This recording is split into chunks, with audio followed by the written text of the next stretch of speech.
So what made you pick up this record here at the record fair? Well, I'm oddly into UFOs, and so I bought this record. Even though it looks like a fancy hat, not so much a UFO. It does, right? Well, the funny story about this is DJ Zero was Vanilla Ice's DJ. Oh, wow.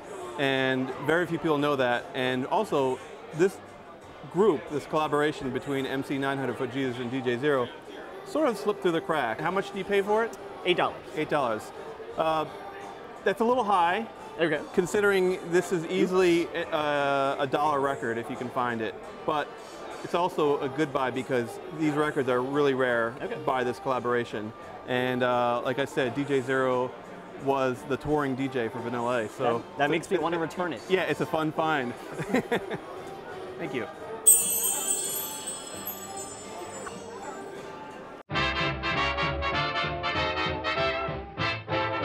Tell me a little bit about this record here. I've only listened to the Electric Light Orchestra for a short amount of time, and I don't really have that much by them.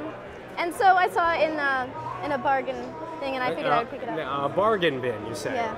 Okay, so here we have this Electric Light Orchestra out of the blue double LP. The condition leaves a bit to be desired here. You might have paid for that as well. There. If you were to grade the cover, it would certainly be poor to start with, A little bit and maybe have to be downgraded from poor.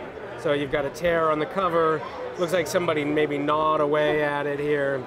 Seams split. And then if you take out the record, you see the interesting thing. You see some scratches all over it, some nicks, and lots of fingerprints. And now I'd say this seems to have been well loved.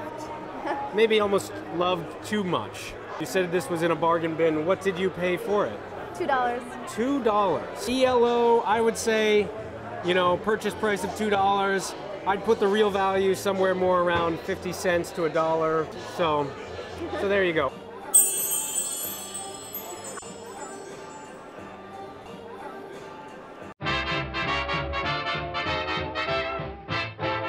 How did you decide to pick out this very special offering? Well, it's got kind of a family connection because supposedly one of my great-great-great-great-grandparents married into the Lee family, which is interesting because she didn't have to change her name. She was from China. Yeah.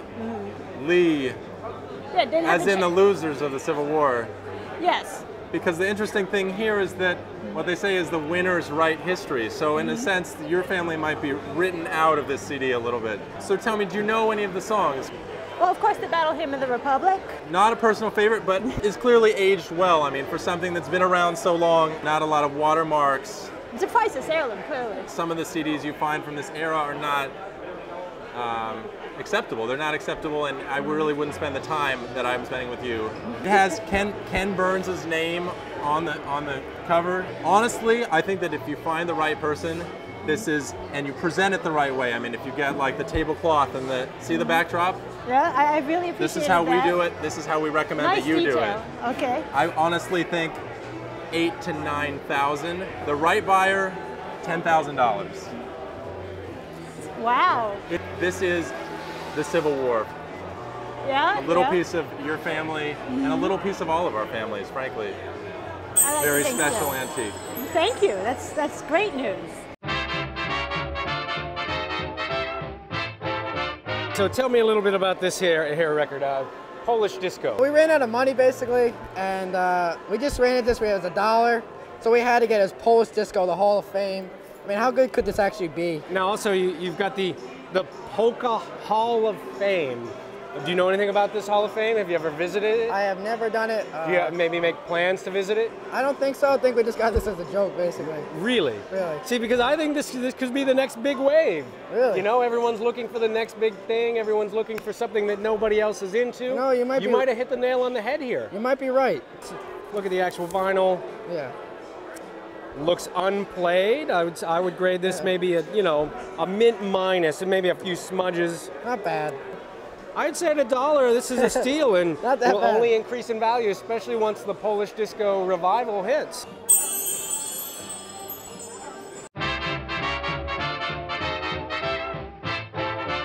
Welcome to the table. Thank you very much. Tell me a bit about what you brought for us today. Okay, well, this is a record by Judas Priest. I think are a pretty popular. The Priest. Yeah, pretty popular metal band. Screaming for Vengeance. I don't know if I know this story right, but I think they were originally going to call the album Vengeance. Yeah. They realized they needed a little extra oomph, so they added the screaming for just to Well, they got it. Drive it home. They got it.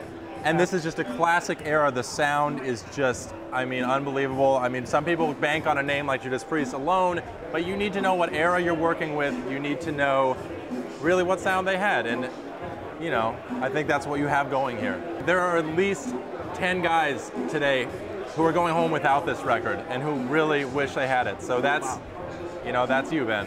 Wow, that's exciting. What do you think of the condition of it? I look to the corners, I look to the center, I do some sort of feng shui with the hawk, and I'm liking it. Ben, do you have the record with you? Well, there's no record inside.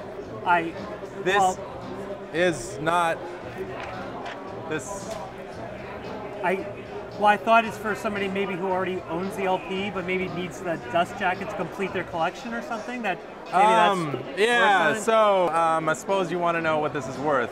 Yeah. Now, you know, it's a full color cover, right? So it was put through a full color printing process and everything. I think that could be worth something. I like you. I wouldn't give you a penny for Screaming for Vengeance. Oh.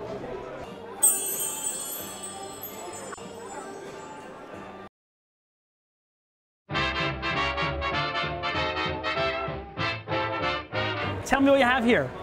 I have a Sugar Crisp Flexi record. I got it because I like the Archies. My name is Veronica, and as you know, Veronica Lodge, I felt an affinity with her, even though she was kind of a, you know.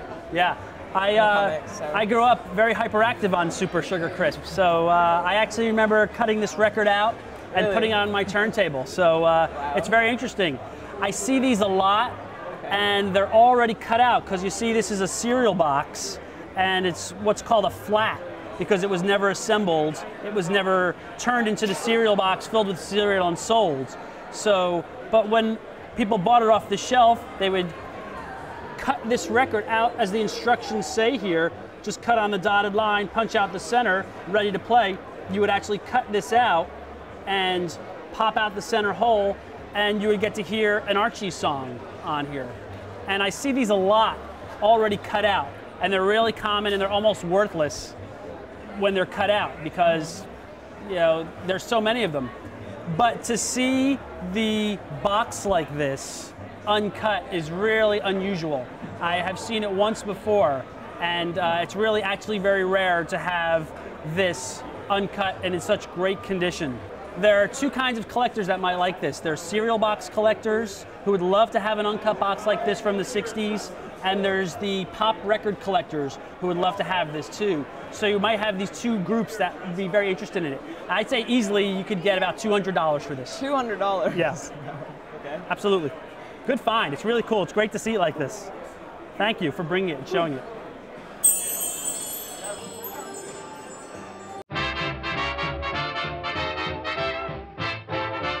Thanks for coming out to the table. You have a very large and special item for us. Will you tell us the backstory? Sure. My grandmother just recently passed. I'm sorry. Thank you. She was really special to me, but very, very poor. So after her death, the repo men came, took everything, and this is the only thing they left. I know. Come around here just for a moment. Just look really closely at the way he dances. This is an 100% authentic replication of his performance at the Apollo. This is James Brown at his quintessence. Absolutely. That's what happens when you hit that button. This is actually a uniquely soulful doll. A lot of dolls that you'll encounter, they don't really let themselves loose. What do you wish this was worth? I don't know. I really can't place a price on it since it's all I have left of my grandmother. This is worth $9,000 to the right person. $10,000. Oh my God. I had That's no the idea. Godfather of soul. I had no idea. This I would means say, so much to me. I'm so, put your grandmother to the side and look for a buyer. Wow. This is a real piece. I'm really amazed. Thank you so much. Thanks for coming on the show. Please come back.